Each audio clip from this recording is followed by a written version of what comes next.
So I stand before you today as an applied historian, which is a rather pompous proclamation to make at the start of my comments. So the origin of what I want to say comes from academic work on realpolitik or Lord Castlereagh or Clement Attlee, but it's also shaped and framed by some of the experience I've had having gone into government so about 3 years ago. And in fact, I remember being here at the time of the Conservative Party leadership contest, where there was much scurrilous gossip, which I thought was very demeaning and something I could not possibly engage with. And 2 weeks later, I found myself in number 10. And today I speak before you to you in defense of hypocrisy, and I can't, and simplicity, and I can't think how I've made that journey across the piece. So, as well as the academic work, my remarks are shaped by having been closely, or at least been a close participant, or at least perhaps an observer to a period of hyperactive UK foreign policy based around the war in Ukraine, and also someone who's involved in the shaping of our national security strategy, which came out last year. Not available in all good bookshops, but certainly viewable on gov.uk if anyone cares to look at it. And a year on from that process, we of course are examining some of the core assumptions that we made about the world, and in particular this uniquely quarrelsome and warlike continent. Let us not forget that there's more trouble than many other continents as well.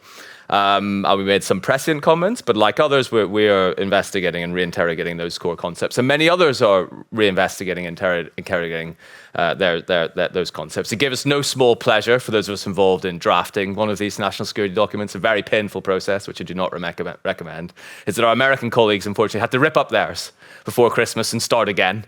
So that's an indication of how challenging these things are. And of course, in the case of Sweden, you have a country that has had a concept going back to the time of Lord Castlereagh of neutrality, and later a position of being non-aligned, that of course has been shaken, tested, reimagined over the course of this period. So I think it is right to say, and historians are quite cautious about doing so, that we are in a period of epochal change. But what I want to do is a bit of an exposition, as I say, on hypocrisy and stand in defense of hypocrisy, a bit of an exposition on delusion and a bit of a defense of self-delusion, and as I say, to end on a plea for the importance of simplicity as well in democracy, which are all very anti-academic things, but I think something that academics perhaps could encase in their brains a little bit more effectively. And I'll start with a bit of an exposition on what Woodrow Wilson would call open diplomacy, as captured in his 14 points of almost 100 years ago, just over 100 years ago.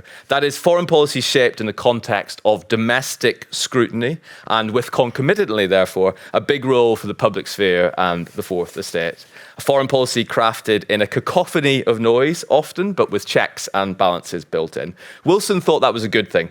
Secret treaties would be opened up to more eyes. The public would get to determine the contents of those treaties and to make sure or insist they were stuck to or challenged or refined at later points. Now, plenty of others, often with very sophisticated and scholarly minds, thought at that time and think to this day that was in many ways an encumbrance to clear-eyed thinking and raison d'etat. And it's a debate that rumbles on today, and you see the debate repeating itself over Ukraine. If only our diplomacy could be a little more closed and quiet, it could be therefore more nuanced, less hot-headed, and less subject to the swings of democratic life.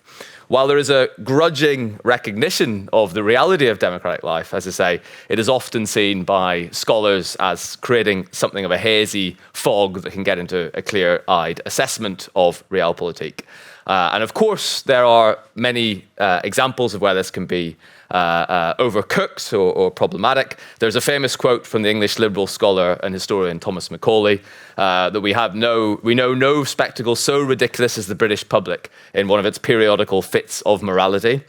And indeed, that's a notion that was repeated in different forms oftentimes about British foreign policy to, for example, the former Ottoman Empire, where state interests or access to vital waters clash with concern about the Christian inhabitants of places like Greece in the Greek War of Independence or in the context of the Bulgarian atrocities. So this is nothing new that we have this tension between these different things. But what I want to say actually strikes a bit of a discordant note from Macaulay, and actually to speak in defense of these fits of morality, which I think provide a very useful shield and a useful sense of direction and gravity in our foreign policy. And my position is this, is that the instincts of scholars looking at foreign policy to find nuance and subtlety away from the noise are laudable and, of course, correct. They are the necessary palliative to open diplomacy, but sometimes there is a virtue in the simplicity that democratic politics demands, and of strategic value in the simplicity that democratic politics demands. Now, I know my fellow panelists, starting with Brendan and others, will discuss the kind of Eurasian and continental worlds in more detail. So I want to specifically focus on, if you like, what you might call the Anglo American or the Atlantic strategic tradition and worldview, and in some respect to contrast it with, and this is simplistic necessarily in the space of 15 minutes or so, contrast it with the continental and sometimes more sophisticated ideas of enlightenment and statecraft. And my argument is that the driving assumptions behind Anglo-American statecraft were and often naive, delusional, and certainly hypocritical, but they nonetheless represented a profoundly important historical force, and that they still do today. And rather than seeing these as fits of morality, they provide this core, this center of gravity, this identity and purpose on the sense of historical continuum. And that's what Anthony Eden, Churchill's foreign secretary, said when he said in the late 1930s that it was the intellectual fatalism of the interwar era that had led to strategic catastrophe. The West, he said, cannot content ourselves with a passive recognition of unpleasant facts. Realism, so defined, becomes distinguishable from defeatism, and I'll come back to that, indistinguishable from defeatism. The next point I want to make, and this is when I went into cold sweats because Brendan started to make it more effectively than I did, is it's about this is all about strategic context and historical circumstances. The reason why fits of morality are often more common in Anglo-American thinking about the world and Anglo-American foreign policy is because it is viewed from a different vantage point often than others. Both the historical vantage point, so from a position of comparatively advanced growth or comparative technological and economic development in both cases, and also geographic vantage point where there is comparative, if not impregnable, safety. These are the countries that more commonly, therefore, fight wars of choice. In the British case, I wanted an assessment of this. Since 1820, Britain basically, on average, intervenes with some military effect in the affairs of other countries once every 6 years. Pretty frequent, but in wars of choice or wars of optionality. And I take my cue in this from the Swiss-American scholar Arnold Wolfers, who wrote in a collection of essays in 1956. He drew a distinction between the most prominent Anglo-American English language scholars of statecraft, Thomas More, through to Woodrow Wilson with Hobbes, Burke, Hamilton, Jefferson, Mill, Mahan and Hobson, versus the continental theorists of state, Machiavelli, Grotius, Spinoza, and Kant.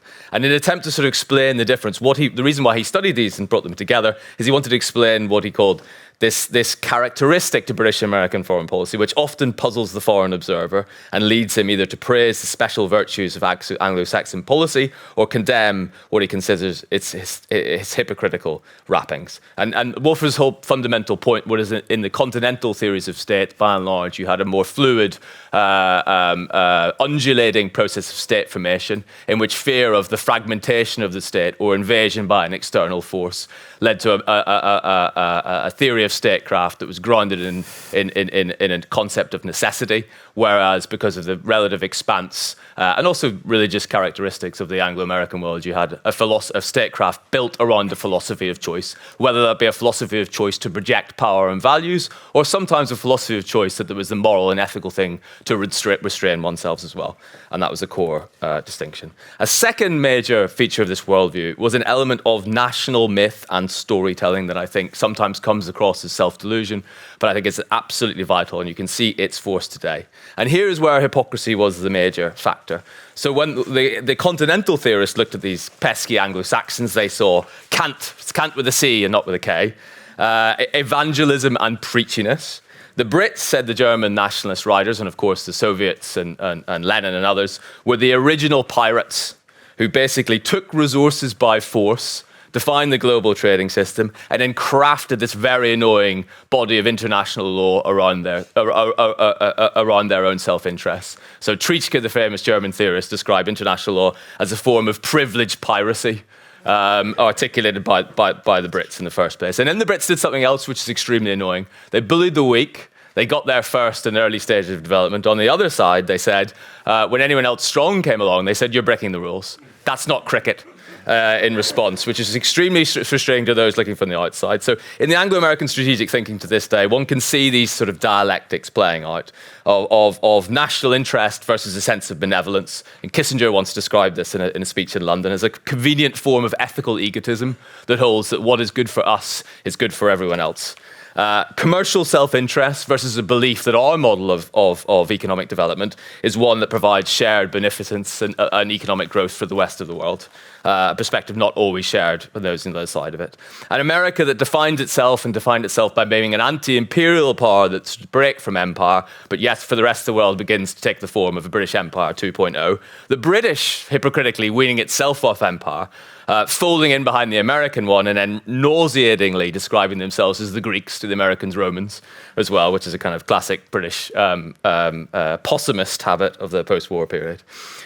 So taking all these things together, you have this hypocrisy. And the scholar Quincy Wright at Chicago in the Second World War described this as a dialectic between a sentiment of humanity and a reason of state, and it's one that's never, ever fully reconciled. And one could argue it is also, to a certain extent, highlighting this distinction between a universalist Christian virtue and a more Machiavellian virtu that plays out time and time again. Virtue suggests goodness and generous intent. Virtu, in Machiavelli's phrasing, is something different than vice, but it is pre-Christian or classical in its roots. Rather than seeking harmony and universality, virtue embraces vigorous action, pride, toughness, energy, decisiveness, imagination, determination, bravery. Now, Winston Churchill, to a certain extent, is both an example of the hypocrisy and the virtu, fighting to the death for British survival in one respect, being able to talk about a transcendent values and a defence of democracy and universality, but for a teeth-like defence, a sharp defence of the British Empire and its self-interest and its desire to survive. Both things existed in his brain and were not a conflict. Another one is Clement Attlee, an example of the leader of the Labour Party. Famously, Attlee entered the wartime government in 1940 and made his statement of war aims about why he did so, mocked by the British left, mocked by people like Beatrice Webb, who said he was making these sort of platitudes about universal values when the British government was in bed with the Soviets in a pact. Actually, the transcendent values had a quality that outlasted the criticism of Beatrice Webb. And that's something that George Orwell spotted as well. And what Orwell said about it, and I'll end just on this with a few comments on today. What Orwell said was actually this British hypocrisy.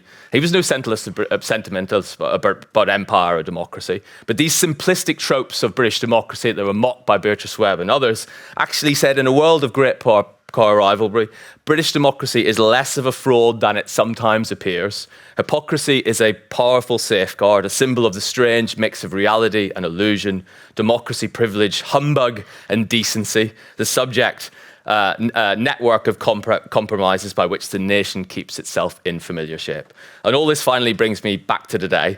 So my lesson in terms of being an academic in government is actually that open diplomacy, rowdy democracy is a massive asset to the making of a clear and coherent foreign policy, in the sense that that simplistic is sometimes right, and that virtu it can be matched with virtue also. The vigor, action, energy in foreign policy. Open diplomacy can be carefully managed. I give you the examples of Sweden, where we have the shift of position in NATO being a popular democratic one. Give the example of Finland, where you had a president who would talk to Henry Kissinger, talk to President Putin, but manage this process with great popularity in terms of shifting Finland's strategic position. Or look above all at the role of the US Congress, the tidal surge of American democracy, and what it may mean for Ukraine, up to and including the midterms and beyond. So virtue, final point, virtue in foreign policy is sometimes simplistic, says the academic, but there is virtue in simplicity, and it is better above all to exercise virtu than succumb to the passive recognition of unpleasant facts. Thank you.